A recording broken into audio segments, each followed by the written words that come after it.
स्वागत है आपका साथी तृष्णा के साथ। कैसे हैं आप लोग, कैसे हैं घर में सब, ज़रूर बताइएगा। नवरात्रियों में करने वाले कुछ सिद्ध उपाय होते हैं और कुछ चीज़ों का प्रयोग नवरात्रि में करना बहुत लाभप्रद होता है, जिसमें से एक सिंदूर है। सिंदूर का प्रयोग हम नाना प्रकार से करते हैं। माँ को सिंदूर चढ़ाया भी जाता है, इससे माँ अति प्रसन्न होती हैं। छठी नवरात्रि, इस दिन से माँ जागृत रूप में हमारी हर इच्छा को पूरी करने के लिए हमें आशीर्वाद प्रदान करती हैं। छठ के दिन अगर आप किसी भी देवी माँ के मंदिर में जाकर, दुर्गा माँ के मंदिर में जाकर सिंदूर के अंदर 5 कौड़ी डालकर उन्हें समर्पित करके आते हैं, उन्हें भेंट करके आते हैं, तो ऐसा करने से आपके जीवन की सारी तकलीफ़ें, बाधाएं दूर हो जाती हैं। जिन घरों के अंदर कलेश बहुत रहता है, परेशानियां बहुत रहती हैं, ऐसे बच्चों को सप्तमी के दिन माँ दुर्गा के मंदिर में जाकर सिंदूर, लाल कपड़ा और एक नारियल उन्हें ज़रूर भेंट करना चाहिए। जिन लोगों की ज़िंदगियों में बहुत उतार चढ़ाव बना रहता है, कोई भी चीज़ स्टेबल नहीं है, हर चीज़ के मिलने में बड़ी परेशानी आ रही है, दिक्कतें दिन पर दिन बढ़ती जा रही है, ऐसे बच्चों को अष्टमी वाले दिन माँ के मंदिर में जाकर सिंदूर और शहद ज़रूर चढ़ाना चाहिए। अब मैं आज आपको बताने वाली हूँ सिंदूर के बहुत अद्भुत उपाय, लेकिन उससे पहले आपको ये बताऊंगी कि मैं कौन हूँ। मैं आपके एस्ट्रोलॉजर हूँ, वास्तु शास्त्री हूँ, चेहरा भी पढ़ती हूँ, आवाज़ भी पढ़ती हूँ और हाथों की लकीरें भी पढ़ लेती हूँ। चूँकि आपकी सारथी हूँ, इसीलिए आपको जीवन का सार देने चली आती हूँ। कई बार क्या होता है, कोई हमसे पैसे ले लेता है या हमारी कोई चीज़ ले लेता है और हमें वापस देने को तैयार नहीं होता। ऐसी कंडीशन में हमें क्या करना चाहिए? वैसे आप ये नवरात्रों में भी कर सकते हैं, लेकिन अगर चाहें तो नवरात्रि के बाद किसी शनिवार को भी ये कार्य आप कर सकते हैं। 11 काली मिर्च ले लीजिएगा और एक सिंदूर की डिब्बी ले लीजिएगा। सिंदूर की डिब्बी के अंदर काली मिर्च डाल दीजिए और उसके बाद इसके अंदर 2 बूंद सरसों का तेल डाल दीजिए। किसी भी पीपल के पेड़ के नीचे बैठकर आपको ये क्रिया करनी है और ये आपको संध्या के बाद करनी है, मतलब दिन छुप जाने के बाद करनी है। आपको वैसे तो भोजपत्र लेना चाहिए, भोजपत्र ना हो तो एक सफ़ेद पेपर ले लीजिए। उसके ऊपर ये जो आपने सारी चीज़ें मिलाई है ना, इसमें थोड़ा सा पानी मिला दीजिएगा। पतला करके आपको किसी भी कलम से, वैसे तो अनार की कलम सबसे अच्छी होती है, अगर ना हो तो मोरपंख की कलम ले लीजिएगा।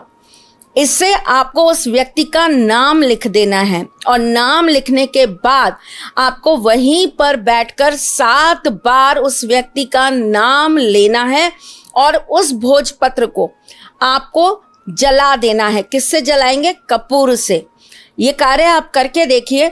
उस व्यक्ति के मन में जो भी होगा आपके लिए कि वो आपका सामान नहीं लौटाना चाहता, आपका पैसा नहीं देना चाहता, आपको बहुत तकलीफ दे रहा होगा, उसका मन पलट जाएगा और वो आपके लिए पॉजिटिव काम करेगा। कई बार ऐसा होता है कि हम बहुत मेहनत कर रहे होते हैं, लेकिन उसके बावजूद भी हमारा नाम नहीं होता।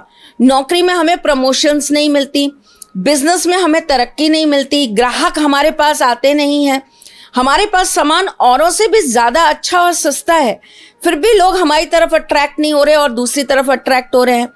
ऐसी कंडीशन में आपको सप्तमी वाले दिन अपनी दुकान पर एक लाल कपड़े के अंदर थोड़ा सा सिंदूर डाल देना है। कौन सा सिंदूर डालेंगे? मैं अभी तक जितने भी उपाय बताती आई हूँ ना, सब में लाल वाला सिंदूर ही आप प्रयोग में लेंगे। जब पीले सिंदूर की बारी आएगी तो मैं बता दूंगी कि पीला सिंदूर लेना है आपको। अभी जितने भी उपाय बोले हैं, लाल वाला सिंदूर लेंगे। एक टुकड़ा लेंगे हम लाल कपड़े का, उसके अंदर सिंदूर डाल देंगे और इसके अंदर 5 गोमती चक्र आप डाल देंगे। उसके बाद ये एक पोटली बना लेंगे और अपनी कार्यस्थल जहां आप बैठकर काम करते हैं, अगर आप वर्क फ्रॉम होम भी करते हैं ना, तो आप अपने कंप्यूटर के पास रख लीजिए, लैपटॉप के पास रख लीजिए, जहां आप बैठते हैं इस जादुई पोटली को वहां पर रख दीजिए और अपने काम को शुरू करने से पहले 5 बार माँ के नाम का स्मरण करिए। जय माता दी, जय माता दी, जय माता दी बोल दीजिए। अगर आपको कुछ और समझ नहीं आता है, अगर हम किसी को बहुत विशेष मानते हैं, जैसे कई लोग होते हैं वो काली माँ को बहुत मानते हैं, कई लोग होते हैं वो दुर्गा माँ को बहुत मानते हैं, कई लोग वैष्णो देवी को बहुत मानते हैं, कई लोग कामाख्या माँ को बहुत मानते हैं, कोई शाकंभरी माँ को मानता है। आप किसी एक रूप को अगर बहुत ज़्यादा मानते हैं तो उनका स्मरण आपको 5 बार कर लेना है, उनका नाम जाप कर लेना है, इस पोटली को अपने सिर पे लगाना है और उसके बाद अपने कार्य को आरंभ करना है। एक और आपको इसी के साथ टोटका बताती हूँ। आपके अपनी गद्दी पूछते हैं, जिस चेयर पे या जिस जगह पर आप बैठकर काम करते हैं, क्या आप उसकी पूजा करते हैं? चाहे ऑफिस हो, चाहे व्यापार हो, चाहे वर्क फ्रॉम होम हो, चाहे ऑनलाइन हो, क्या आप उस जगह के ऑरे को, उस जगह की पवित्रता को बनाते हैं? नहीं। तो आज आपको इसका भी एक दुर्लभ उपयोग बताती हूँ, जिसे आपको ज़रूर करना चाहिए। आपको क्या करना है? आपको सिंदूर ले लेना है। सिंदूर के अंदर आपको एक बड़ी इलायची होती है ना, उसको आपको पूरी तरह से जला लेना है, तो उसका भूरा सा बन जाएगा, मतलब भस्म बन जाएगी। उसको इस सिंदूर में मिला दीजिए। मिलाने के बाद इसके अंदर एक सिक्का डाल दीजिए। हम जिस भी जगह काम करते हैं, हम जहाँ भी बैठते हैं, वहाँ से हमें एनर्जीज मिलेंगी, तभी तो हम अच्छा काम कर पाएंगे। तो आप एक सिक्का डाल दीजिए और उसके बाद आप फ्राइडे के दिन अपनी इस कुर्सी के जस्ट नीचे की तरफ आप 3 डॉट्स लगा दीजिएगा अपने सीधे हाथ की रिंग फिंगर से। करके देखिए ये उपाय, आपकी जो गद्दी है वो पवित्र हो जाएगी, उसमें पावर आने लगेगी और आपको उससे बहुत लाभ मिलेगा। अब जब आई हूँ और प्रेमी प्रेमिकाओं के लिए कुछ ना बताऊँ, ऐसा कैसे हो सकता है? पति पत्नी के लिए कुछ ना बताऊं, ऐसा कैसे हो सकता है? आप किसी को अपने वश में कर लें, ऐसा कोई उपाय ना बताऊं, ऐसा कैसे हो सकता है? सब कुछ बताऊंगी, लेकिन उससे पहले आपके घर की ऊर्जा को बढ़ाने के लिए, पॉजिटिविटी को बढ़ाने के लिए, वहाँ के वास्तु को ठीक करने के लिए एक सरल सा उपाय बताती हूँ। घर के अंदर अगर आपका वास्तु ठीक नहीं है तो छठ की रात्रि को, नवरात्रि की छठी को आपको रात्रि में एक विशेष काजल का निर्माण करना है। कैसे बनाएंगे आप ये काजल? बादाम जो होती है उसको आप पहले अच्छी से जला लेंगे, भून लेंगे। उसके बाद में आप उसको बिल्कुल पीस लेंगे, भूरा बना देंगे उसका। उसे आप थोड़े से सिंदूर के साथ मिला देंगे। ये लाल सिंदूर ही होगा जिसके साथ आप उसे मिला देंगे। मिलाने के बाद में आप इसके अंदर थोड़ा सा पानी डाल देंगे और इसे अच्छी से घोल लेंगे। घोल के पूरी रात्रि के लिए आप इसे अपने मंदिर में छोड़ देंगे। इसके बाद अब जब भी मंगलवार आएगा, 7 मंगलवार ये काम करना है आपको। हर मंगलवार के दिन आपको अपने मुख्य द्वार पर इस सिंदूर से लिख देना है ओम। अपने मुख्य द्वार पर आपको इस सिंदूर से लिखना है ओम।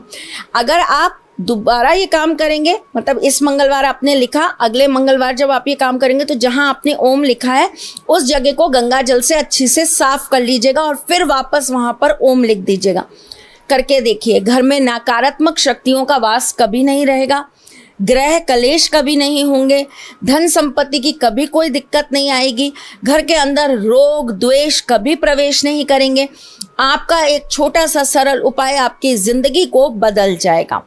चलिए अब बात करते हैं कि अगर हमें किसी को करना हो अपने वश में तो क्या करा जाए। आप बहुत सिंपल सा एक काम करिए।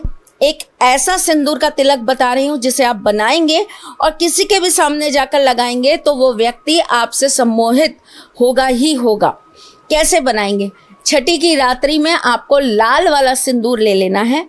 इसके अंदर आपको एक काली हल्दी की गांठ डाल देनी है और उसके बाद आपको एक लाल कपड़े के ऊपर इसको रख देना है।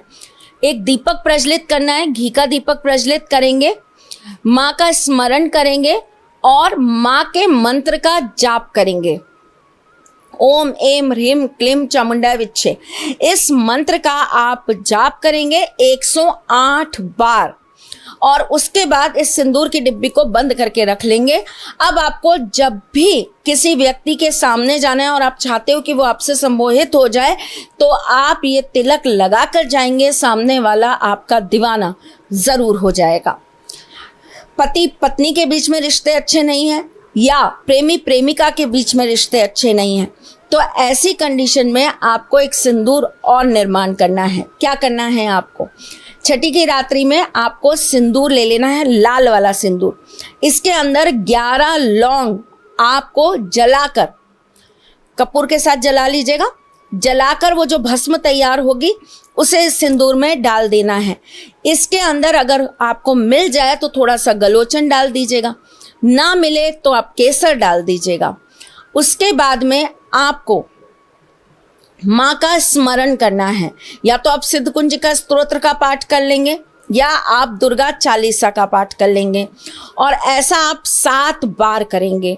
उसके बाद आपको ये तिलक अपनी प्रेमिका या अपने प्रेमी या अपनी पत्नी या अपने पति, उनके मस्तिष्क पर लगा देना है, और लगाते वक्त आपको बोलना है क्लिम क्लिम।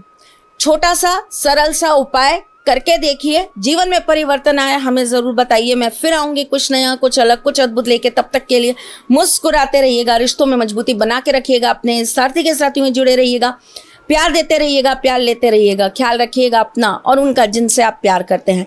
मैं जल्द आपसे मिलने आऊँगी, तब तक के लिए राधे कृष्णा।